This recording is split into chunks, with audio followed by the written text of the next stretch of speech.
میں تقریر کے دوران چٹے نہیں پڑتا، مجھے پتا ہے میں نے کیا کہنا ہے، میری عمر گزر گئی ہے، 10 سال میرے اس پارلیمنٹ میں گزر گئے ہیں، واللہ میں نے یہاں لڑائی دیکھی ہے، ایسے لگتا ہے جیسے ہم گھروں سے یہاں لڑنے کے لیے آتے ہیں، جیسے یہ کیمراز بند ہوتے ہیں پھر آپس میں چائے پیتے ہیں۔ یہ منافقت نہیں ہے؟ ایک دوسرے کی شادیوں میں جاتے ہو، ایک دوسرے سے ملتے ملاتے ہو، اکٹھے جا کے عمرے کرتے ہو، لیکن جب قوم کی بات آتی ہے پھر آپس میں لڑتے ہو، کس کو دکھانے کے لیے؟ اللہ کو راضی کرو یار۔ عزت ذلت عمران خان، نواز شریف یا زرداری کے ہاتھ میں نہیں ہے، عزت و ذلتوں کا مالک وہ ہے جس کی 100 نام اوپر لکھے ہوئے۔ آج وہ بات کرو جو خدا لگتی بات ہو، جو حق لگتی بات ہو۔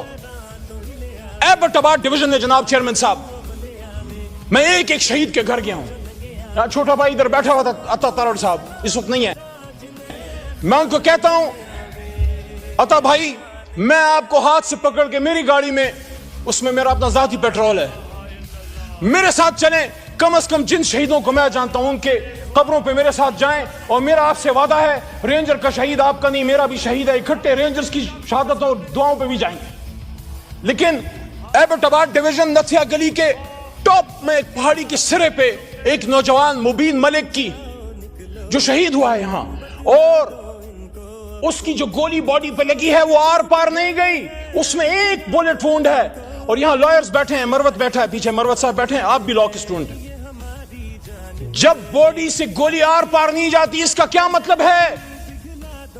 اس کا مطلب ہے کہ اٹس اے سنائپر شاٹ۔ اس کی چھوٹی بچی آیت نور، یقین کریں بہت خوبصورت فرشتے جیسی چھوٹی سی بچی اس کے باپ کے ہاتھ میں تھی، اور اس کی قبر پہ میں بیٹھا اور اس کے باپ کی خالی آنکھیں، کیونکہ اس کا بیٹا یہاں شل پمپ پہ مزدور تھا۔ کیا گناہ کیا تھا اس نے؟ وہ بھی تو کسی کا بلاول تھا، وہ بھی تو کسی کا قاسم یا سلیمان تھا یا حمزہ تھا۔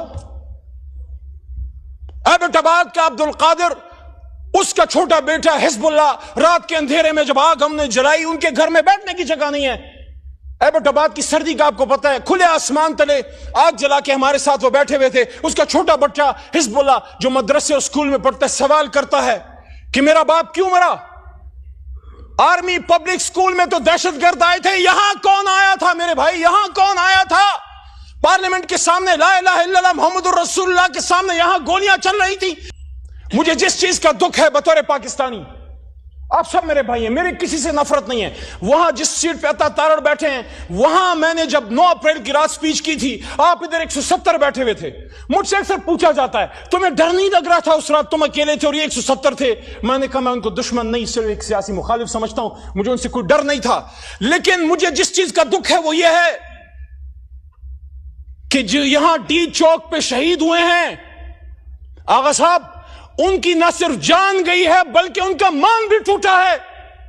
میں دل کے درد سے یہ کہہ رہا ہوں، ان کو یہ پتا تھا کہ گرفتار ہو جائیں گے، آنسو گیس چل سکتی ہے، لاٹھی چل سکتی ہے، ہاتھ پیر ٹوٹ سکتے ہیں، لیکن جو گولی ہم نے ان کو ہندوستان پہ چلانے کے لیے دی ہے وہ میرے سینے سے آر پار کبھی نہیں ہوگی، کبھی نہیں ہوگی، کبھی نہیں ہوگی۔ یہ گولی تو ان لوگوں کے لیے ہم نے تمہیں دی ہے کہ جو لوگ سری نگر میں مسلمانوں کا خون بہاتے ہیں، یہ گولی پاکستانیوں پہ چلانے کے لیے نہیں، یہ گولی پاکستان اور اسلام کے دشمنوں پہ چلانے کے لیے ہے۔ اور آج ہم سے بات کی جاتی ہے کہ بتاؤ، ہمارے پشتوں میں کہتے ہیں مڑم شمو پڑم شم، مار بھی دیا اور میں ہی گناہگار۔